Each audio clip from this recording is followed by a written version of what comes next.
Hello friends, education with अंकित के इस YouTube channel पे मैं आप लोगों को स्वागत करता हूं। तो दोस्तों, इसके पिछले वीडियो में हमने यूनिवर्सिटी ऑफ इलाहाबाद के बीए एंट्रेंस एग्जामिनेशन 2020 के सिलेबस के बारे में बात की थी। तो वो वीडियो में चीज़ें थोड़ी साफ नहीं आ पाई थी। तो आज हम लोग हल्का हल्का पहले सिलेबस को फिर से देखते हैं, उसके बाद उसमें क्या क्या इंपॉर्टेंट टॉपिक हैं और उसके साथ पढ़ने की स्ट्रेटजी क्या होनी चाहिए। जैसा कि आप लोगों को अगर विदित हो तो यूनिवर्सिटी ऑफ इलाहाबाद के control of examination professor Ramesh Singh sir ने ये निर्धारित कर दिया है कि जो परीक्षाएं होंगी आप लोगों की बीए की, वो 22 सितंबर को संभावित तिथि घोषित कर दी गई है।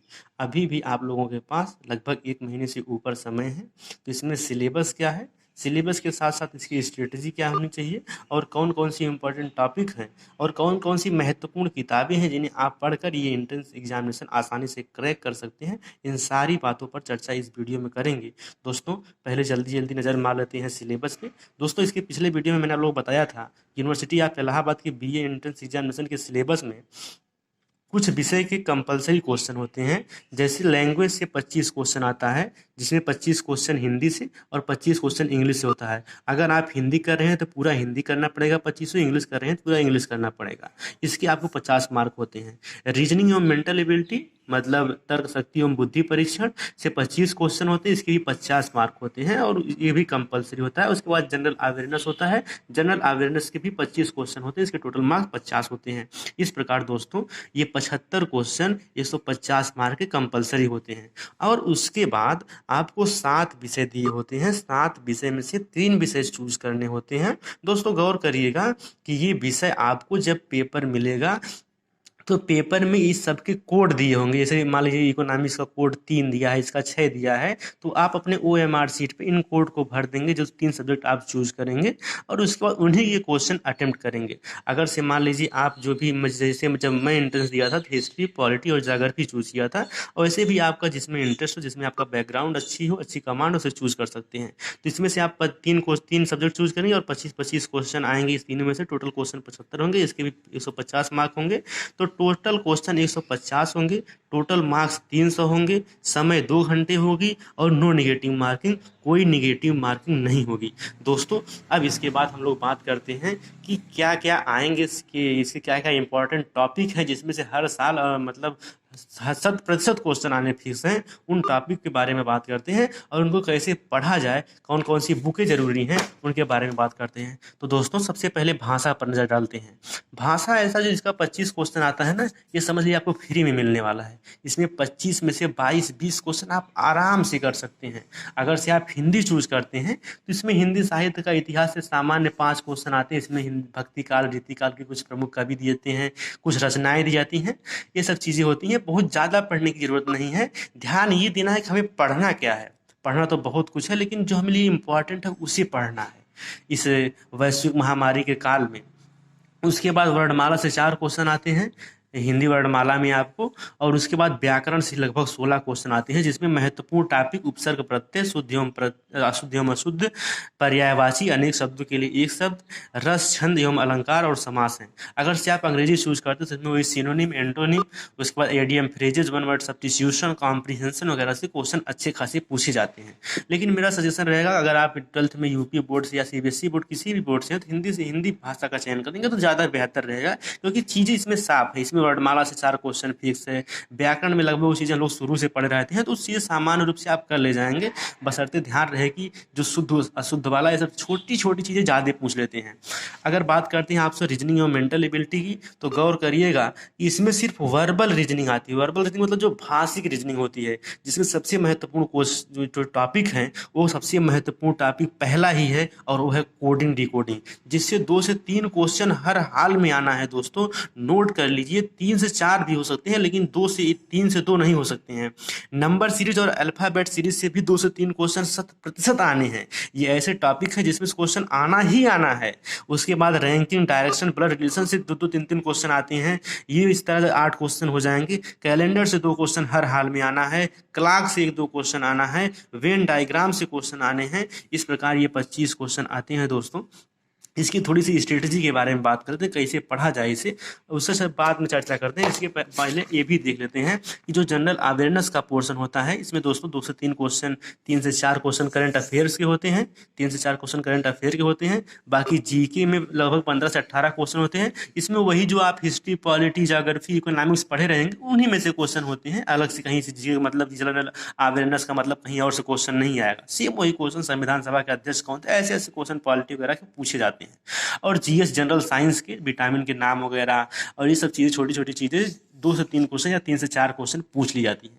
अगर वहीं पे बात करें अब आपको ऑप्शनल सब्जेक्ट की, जो 7 में से चूज करना होता है, तो दोस्तों जब 2019 में मैंने एंट्रेंस दिया था तो मैंने हिस्ट्री, पॉलिटी और ज्योग्राफी चूज किया था।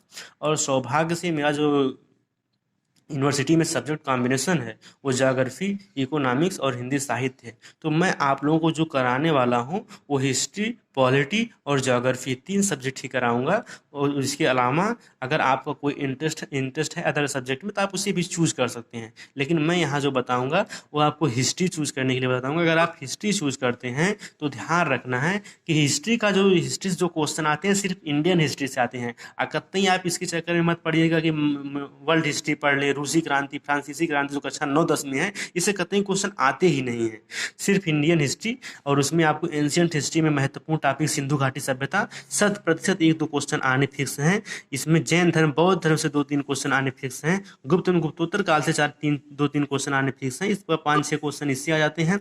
और उसके बाद वही बात करें मेडाइवल हिस्ट्री पे, तो विदेशियों का आक्रमण, इसमें आपको महमूद गजनवी, मोहम्मद गोरी और उसके बाद दिल्ली सल्तनत, मुगल काल से क्वेश्चन अच्छे खासे आते हैं। वहीं मॉडर्न हिस्ट्री की बात करें तो मॉडर्न हिस्ट्री में भारत में यूरोपीय कंपनियों का आगमन, 1857 की क्रांति, गांधी युग और प्रमुख पत्रिकाएं, प्रमुख नारे, ये सबसे क्वेश्चन छोटे छोटे पूछ लिए जाते हैं, 1-2 क्वेश्चन। अगर वहीं तो बात करें सिविक्स की, जिसे नागरिक शास्त्र कहते हैं, इसमें सिर्फ और सिर्फ कॉन्स्टिट्यूशन आता है। दोस्तों विश्वास मान लीजिए, मैं जितना बता रहा हूँ अगर सिविक्स में उतना आप पढ़ लीजिए जितना मैं बता दूंगा, तो 25 में 25 गारंटी देता हूँ वो आपके आएंगे। 25 में 25 कर सकते हैं आप। ऐसा ही पार्ट है सिविक्स का, कॉन्स्टिट्यूशन का। बहुत आसान इसका सिलेबस है, बस इतना आप जान लीजिए। इसमें संविधान सभा अच्छे से पढ़ लीजिए, प्रस्तावना अच्छे से पढ़ लीजिए, संविधान सभा के स्रोत पढ़ लीजिए, fundamental right and directive principle of state policy मतलब मौलिक अधिकार और राज्य के नीति निर्देशक तत्व पढ़ लीजिए, कार्यपालिका और विधायिका पढ़ लीजिए, न्यायपालिका पढ़ लीजिए और महान्यायवादी एवं नियंत्रक एवं महालेखक परीक्षक पढ़ लीजिए। इसी बार अगर आप ज्योग्राफी चूज करते हैं तो ज्योग्राफी में ध्यान दीजिएगा कि ज्योग्राफी में वर्ल्ड हिस्ट्री और इंडिया हिस्ट्री दोनों से ही क्वेश्चन आते हैं। वर्ल्ड हिस्ट्री में आपको ब्रह्मांड एवं सौरमंडल, जिसमें आपको महत्वपूर्ण टॉपिक ग्रह, उपग्रह क्या होते हैं, पृथ्वी, चंद्रमा के बारे में पढ़ना होता है। और पृथ्वी के बारे में फिर वायुमंडल में उसके जो जोन के डिवाइड होते हैं, जो है कि लिथोस्फीयर, स्ट्रेटोस्फीयर, ये सब चीज़ें पढ़नी होती हैं। और फिर स्थल मंडल में आपको ये वर्ल्ड हिस्ट्री के अंतर्गत इतना चीज़ें पढ़ लेनी है। और ज्योग्राफी ऑफ इंडिया से भी 3-4 क्वेश्चन आते हैं, 3-4 क्या लगभग 10 क्वेश्चन आते हैं। इसमें सामान्य परिचय आपका इंडिया का, इसका अक्षांशीय देशांतरी विस्तार क्या है, भारत की प्रमुख नदियां से 2-3 क्वेश्चन आते हैं, 1-2 क्वेश्चन हर हाल आते हैं। और कुछ बहुउद्देशीय नदी घाटी परियोजनाएं होती हैं, जैसे दामोदर घाटी नदी परियोजना, रिहंत बांध परियोजना उत्तर प्रदेश की, ये सारी चीज़ें होती हैं। तो मैं आप लोगों को जो ऑप्शनल सब्जेक्ट में यही रिकमेंड करूँगा कि आप लोग हिस्ट्री, सिविक्स और ज्योग्राफी चूज करिए। उसके अलावा ये अगर आप इतना चूज करते हैं तो आपका इसके साथ साथ जो जनरल अवेयरनेस है ना, इसके तो भी 15 से 20, 12 से 15 क्वेश्चन तैयार हो जाएंगे। और साथ साथ ही आपकी ऑप्शनल सब्जेक्ट तो तैयार ही होगी। दोस्तों अब आपको स्ट्रेटजी की बात करती है, कैसे पढ़ना है। दोस्तों ये जो इतनी इंपॉर्टेंट टॉपिक में बताया, इससे कहीं बाहर नहीं जाने वाला है क्वेश्चन। मतलब इतना अगर आप पढ़ लीजिए ना, तो मैं गारंटी देता हूँ आपका सिलेक्शन कोई रोक नहीं पाएगा। और उसके बाद मैं क्या करने वाला हूँ आप लोगों के साथ, मैं आपको हिंदी साहित्य के पहले 2 लेक्चर हिंदी साहित्य के इतिहास और वर्णमाला पे कल या परसों मतलब सैटरडे या संडे को अपलोड कर दूंगा। आप लोग वहाँ से देखेंगे। उसके बाद हम लोग 5 से 6 क्लास रीजनिंग पढ़ देंगे, जिसमें हम लोग coding, decoding, number series, ranking, ये सब चीज़ कवर करेंगे, मतलब 6-8 दिन। और उसके बाद इधर इधर फिर हम लोग हिस्ट्री पे कुछ दिन काम करेंगे, 8-10 लेक्चर इस पे लेंगे। और उसके बाद फिर आप लोग इसके साथ साथ ये करंट अफेयर देखते रहिएगा। जीएस आप लोग वैसे विटामिन वगैरह का एक दिन में करा देंगे। उसके बाद मेन जो है आप लोग 25 है 25 इसमें करके आपको टारगेट बनाना है। वैसे तो आप सब में टारगेट बनाइए अच्छा करने का, लेकिन ये चीज़ें इसमें भी हम लोग 5 से 7 लेक्चर में आसानी से ये चीज़ें कवर कर ले जाएंगे। और उसके बाद फिर हम लोग 5 से 6 लेक्चर में ये सारी चीज़ें देख लेंगे ज्योग्राफी के बारे में। तो दोस्तों, अगर आप 300 में से 200 नंबर ला दिए ना, अगर 300 में से आप 200 नंबर ला दिए, तो आप हर हाल में मनचाहा सब्जेक्ट कॉम्बिनेशन अच्छे हॉस्टल जो यूनिवर्सिटी ऑफ इलाहाबाद की, वो हॉस्टल आपको मिल जाएंगे। देखिए, कट ऑफ की बात होती है, कट ऑफ में तो कट ऑफ पे एक अलग से हम लोग चर्चा करेंगे अगले वीडियो में किसी दिन। अब हम लोग बात करते हैं कौन कौन सी बुक आपको पढ़ने के लिए ज़्यादा सफिशियंट होगी। दोस्तों, सबसे पहले जो सबसे इम्पॉर्टेंट बुक आप लोगों को पढ़नी है, वो लूसेंट की यही सामान्य ज्ञान जनरल नॉलेज की पढ़नी है। अगर आप इंग्लिश मीडियम के हैं तो इसी बुक लूसेंट की ही इंग्लिश में भी आती है, तो आप इंग्लिश या हिंदी की लूसेंट तो जरूर ले लें। इससे कतई बाहर नहीं जाने हैं क्वेश्चन, जो भी क्वेश्चन आएंगे जीके के हर हाल में इसी से आने हैं। और उसके बाद अगर आप हिंदी की बात करें तो हिंदी में भी लूसेंट की एक ऐसी बुक आती है, इसलिए आप लूसेंट की भी हिंदी की बुक ले लें। और उसके बाद अगर आपके पास रीजनिंग की कोई बुक नहीं है तो रीजनिंग की कोई भी बुक ले सकते हैं नॉर्मल। वैसे अगर केपी सिंह की एक बुक आती है, काफ़ी अच्छी बुक है, जिसमें बिना पढ़ाए मतलब क्वेश्चन वगैरह का आप इसे पढ़ सकते हैं, ये ले लीजिए। और उसके बाद इसके साथ साथ आप लोग ये लूसेंट की ऑब्जेक्टिव बुक आती है, इसमें हर टॉपिक को, जैसे सिंधु घाटी सभ्यता आपने पढ़ा तो इसमें से 15-20 क्वेश्चन, 30 क्वेश्चन या लगभग 50-50 क्वेश्चन दिए हैं। तो आप प्रैक्टिस कर लेंगे तो क्वेश्चन के लेवल जान जाएंगे, क्वेश्चन कैसे आते हैं। आप ये ले लीजिए। अगर आपके पास ये ना भी लें तो गूगल गूगल प्ले स्टोर से आप लूसेंट सामान्य ज्ञान वस्तुनिष्ठ प्रश्न वाला डालेंगे तो वहाँ से आप डाउनलोड कर लेंगे, तो वहाँ इससे भी आसान है, उसमें क्वेश्चन देते हैं, आपको बस क्लिक करने होते हैं और नीचे उसकी व्याख्या दी होती है। ये इतनी बुक पढ़ लीजिए आप, मैं गारंटी देता हूँ दोस्तों कि यूनिवर्सिटी ऑफ इलाहाबाद की आप मेन कैंपस में अच्छे सब्जेक्ट कॉम्बिनेशन के साथ आपका सिलेक्शन होगा। हमारी शुभकामनाएं आप लोगों के साथ हैं, मैं पूरी कोशिश कर रहा हूं। मैं अपने बारे में थोड़ा सा बता दूं, मैं यूनिवर्सिटी ऑफ इलाहाबाद का ही छात्र हूं। पीए पार्ट में 2019 से मैंने एंट्रेंस दिया था और वर्तमान में मैं यूनिवर्सिटी के ही एक हॉस्टल केपीयूसी हॉस्टल का अंतर्वासी भी हूं। तो दोस्तों, वीडियो देखने के लिए बहुत बहुत धन्यवाद।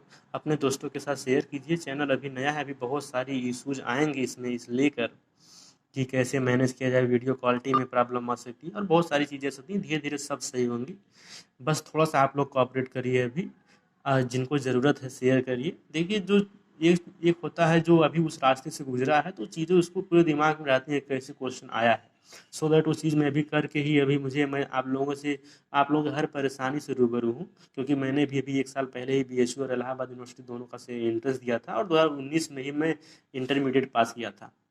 मैं समझ सकता हूँ इस समय कोचिंग वगैरह बंद है, मिलकर लड़ाई लड़ेंगे और आसानी से यूनिवर्सिटी ऑफ इलाहाबाद या फिर बीएचयू में अच्छे रैंक के साथ, अच्छे सब्जेक्ट कॉम्बिनेशन के साथ एडमिशन लेने के उद्देश्य से मैं अपनी वाणी को ही विराम देता हूँ। धन्यवाद वीडियो देखने के लिए।